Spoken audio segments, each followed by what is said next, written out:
gonna be. You're ready as you're gonna be. Okay, Yeah. Here we go. And it is Wax Effects Paint, take 62.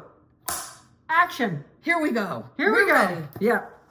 So Wax Effects Paint, it's available in 20 colors. You know, I checked beforehand so I could Wow, say that I was accurately. like, that's impressive. Where did that come from? Right, 20 colors. And this is not anybody's paint that you're gonna be familiar with. It is a different product that DecoArt developed to look like encaustic and beeswax without the things that go along with working with beeswax, the need for heat. Sometimes there's a little bit of odor, and beeswax can be a little bit tacky even when it's set up. And if it gets hot in your house, the beeswax is going to be affected. This is a water-based paint that mimics very accurately, I think, mimics especially that aged beeswax color. It mimics what an encaustic will look like, and it gives you the option to work in multiple colors in addition to the one that looks like beeswax, with none of the slight downside that goes with beeswax. When this is dry, it's dry. It's not tacky. You can touch it. You can close journal pages together. It's completely dry. It cleans up with soap and water just like every other paint, but it is very different. You'll see that Elizabeth and I will talk about the fact that you have to move pretty quickly because the rice paper will stick to the plate and it kind of shreds. And when that happens, you just take it to the sink or you spritz it with water, you soak it and let it come off. But you have to think about this a little bit differently. And we'll talk about that a little bit in the video too. But Elizabeth is going to show you some fabulous tone-on-tone stuff that she did, which takes advantage of the translucency. That's the main point of this product, is that it's very translucent. And why don't you show what you did? So she did these wonderful things with one color. One color on top of itself over and over again.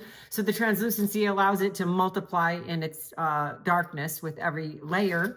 And so you can do multiple stencil patterns and the same color. I mean, you can certainly layer different colors, but I was having fun with the fact that you can see one pattern over the next, even using the same color because of the translucency of it. So yeah, it's very effective from that perspective. One of the things that I'm going to show you now, I worked on wet striped tissue because it seemed to me if I was working with a translucent product, it might be fun to put it on a translucent surface. And I'm going to pull a book in and show you how much of the text on that book page that you can see through these colors. And I would bet that so this is on rice paper, this is on the acetone rice paper, but I would bet that if I had done what you did, which is to make multiple layers and then go back and put another layer on top so you got this tone-on-tone effect, I would bet you could still see that text through it. Oh yeah. Because this stuff is so translucent, and that is really what makes it interesting and what makes it worth the little bit of a learning curve that you'll have to play with. Yeah, I think it'll be, I, for one, in my work, would love to like layer it over the text in the background of a collage. And I would like to, I would play with that because I can glue it over the text and glue that into the background. And that's why I'm going to leave these with you. Oh, you are? I am. She's so good to me. Well, you know, it works. I'm not going to use them, or I can always make them again if I want. So This is true. Yeah. All right. Want to show them how to do it? Let's go. All right. Okay. So today we are playing with DecoArt Wax Effects Paint. It is a translucent layering acrylic. It's very different from the other paints that we have used in the past. So it was a lot of fun to play with and experiment with and get some unique results. So this color that Barb and I have been calling, we don't know what color it is because it's not really pink, it's not really salmon, but it is cool. And what is it called? It is called cadmium red hue. That's as far as from cadmium red as I've ever seen. Got me, sister. It's Huava. That's what it is. It's Huava hue. All right. And then the other one, everybody loves purple. This is quinacridone violet. So the cool thing about these paints is that they're completely translucent. And without multiple layers, they're also very light because the white of the paper shows through the paint and makes it very light. So I am going to use tone on tone or layers of color on color. And because they're so translucent, they multiply when they're on top of each other and they get darker. So it's kind of like layers of stained glass or multiple pairs of sunglasses. As you look through each, it gets darker. So on this one, this is the piece that I want to show you how I created it. So the base layer is a couple of layers of the Huava cadmium red hue. And then on top of that, I put the stencil called Tropical Blossoms, which is this. And then after that, I added a smaller pattern stencil. So this is a big pattern stencil. And then I added Stepping Stones, which is a smaller pattern. So you do have to be always with layering on the gel plate. You want to be mindful of the sizes of your stencil patterns that you combine. So this is a good combo because the Tropical Blossoms is a big wide open and the Stepping Stones is smaller. And that's how I got the nice multiple patterns here. Okay, so I have created this one in advance because the thing you need to know about this Wax Effects paint is it dries slow. So, and you can't rush it and you can't layer it when it's still wet. We found that out the hard way because it will stick to things if it's still wet and you try and layer it. So this one is ready to go, but I'm going to show you how I did it. So first, you'll see how translucent this is. We put it out with the palette knife right onto the gel plate and spread it with the brayer. You can't go too heavy with it to try and make it darker. That doesn't work. It just ends up being too much paint. So we could use a little bit more.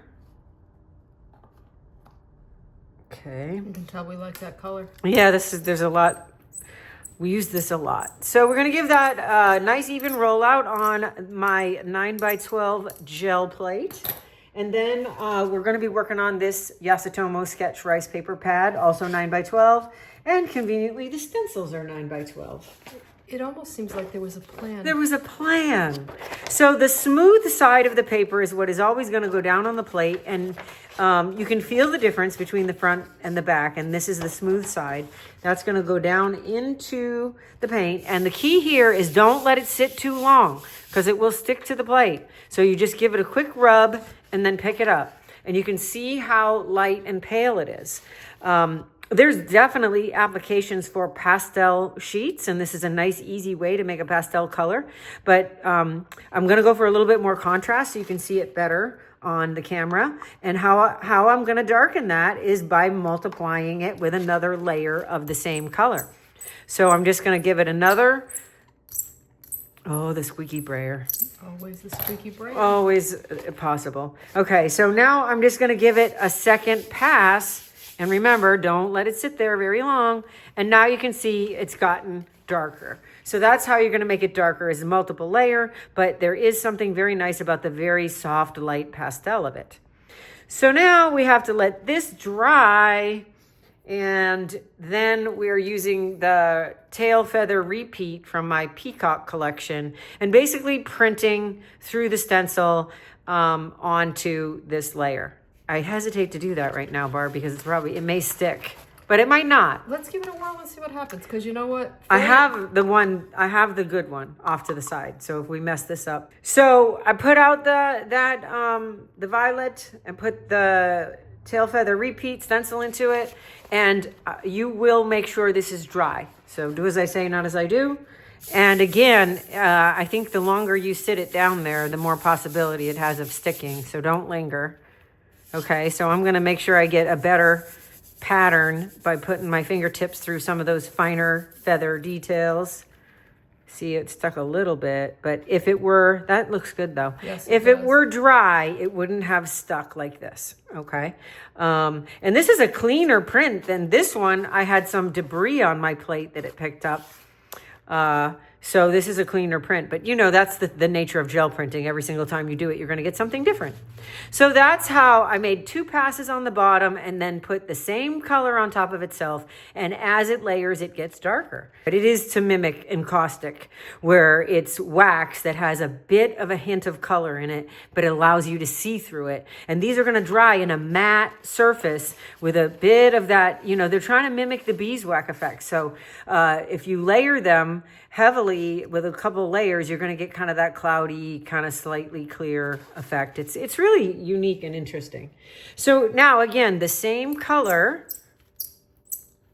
and in keeping with the idea of large pattern openings combined with smaller patterns. The next stencil I'm going to use is called Halftone Dorothy, and it is small dots that will contrast nicely with the larger openings in the tail feather repeat. So this is the dried one that I had off to the side, so we don't have to worry about sticking because we've done that. And the pro tip on sticking is when you get paper stuck to your gel plate, you just need to run it under the water.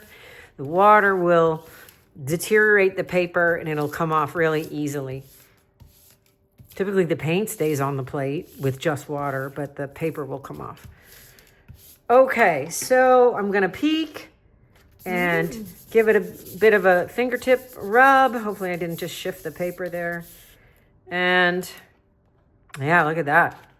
So now you can see the multiplying of the tone on tone on tone. And if we wanted to do another layer with a different size opening, we would get a darker layer of purple. But I really like the way these two colors are working together, and I think it's a nice combo.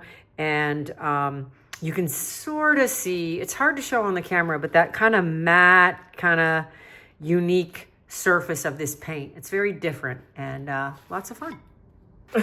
Since wax effects are translucent, I thought it would be fun to work on a translucent surface, which in this case is wet strength tissue. So this is sold in big sheets, and we have to fold it when we ship it because it is such big sheets. But there are two sides to this. There is a regular side, and then there's a side that's a little bit smoother. It doesn't really seem to make a difference which one you go ahead and print on, but I did want to point out, you're going to receive, when you buy it from us, you're going to receive bigger sheets. This is cut out very roughly, I might add, just cut out to be a little bit bigger than the 9x12 plate. Now, one of the things that's really interesting when you work with wet strength tissue is the fact that it's really translucent, and that doesn't look too impressive when I do that. But if I bring in this big old book and I lay this on top, you can see the text through it. And depending on what it is you're doing, you may find that that's a really important aspect for your project, or maybe it's just random and you want to be able to see whatever is on the surface through that. And when you work with the wet strength tissue, that obviously becomes a possibility. As much as Elizabeth and I both love the Yasutomo rice paper, this is has an advantage because it is transparent to begin with. And so that's something to think about when you're deciding which surface to print on. So I'm not going to do anything super fancy here today. I'm just going to show you some basics. This is just some kind of grungy stuff that I picked up as I was playing. So let's get all of that out of the way. I have two colors of wax effects. This is, what do we got here? Quinacridone red, and this is phthalo green blue. I just wanted something with enough contrast so that you'll be able to see it when, in fact, I produce this print. So I'm going to put, I think I'll put the pink down, or the quinacridone rose, or whatever the heck it is, first. Same thing as when you saw Elizabeth do this. You're going to want to make sure that you move reasonably quickly. So I'm just going to get this rolled out on the plate. And again, 9x12 plate, 9x12 stencils, and a piece of wet strength tissue. And there goes. Oops. There went the palette knife. Okay, so I'm going to go ahead and put that kind of shiny side down. And I'm going to quickly just pick this up. And I have a layer. And you can see that's a layer. So I'm going to grab another piece, and I'm just going to see if I can kind of pick up what's left.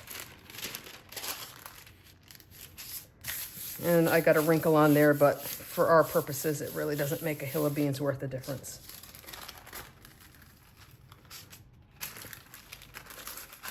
Now, if this were the rice paper, it might have shredded. This is wet strength tissue, which has that inherent strength that's built in. You could never do that with regular tissue No, paper. probably not. And that's part of Definitely not.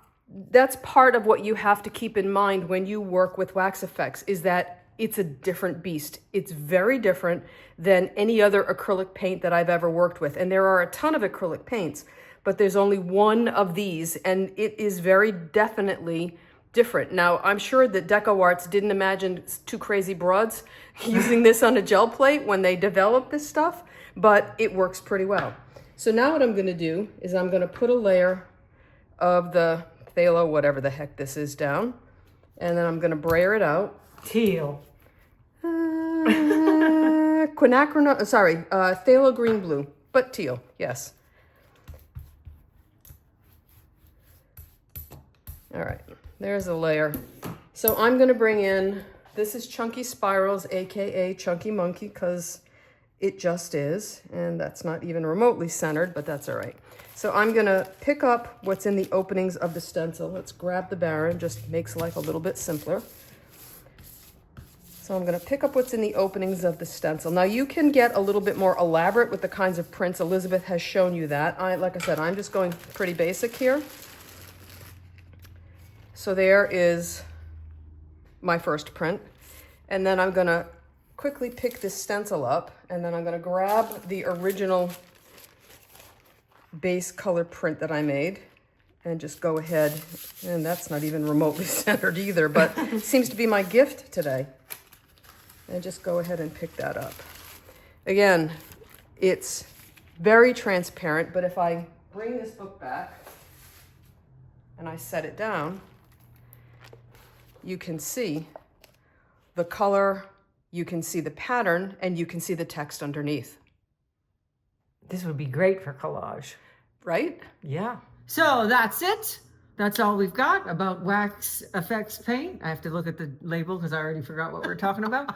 But you know, anyway. Yeah, so anyway, it's totally different than anything else you've used in a long time. So that in and of itself is awesome. If you're curious and you like to play, this is a really good product to do that with because, like I said in the introduction, it doesn't behave like normal paint. And so it's an opportunity to really experiment and kind of play mad scientist and see what it does do. Yeah, there you go. All right. Well, we'll see you back here next week. Bye. Bye.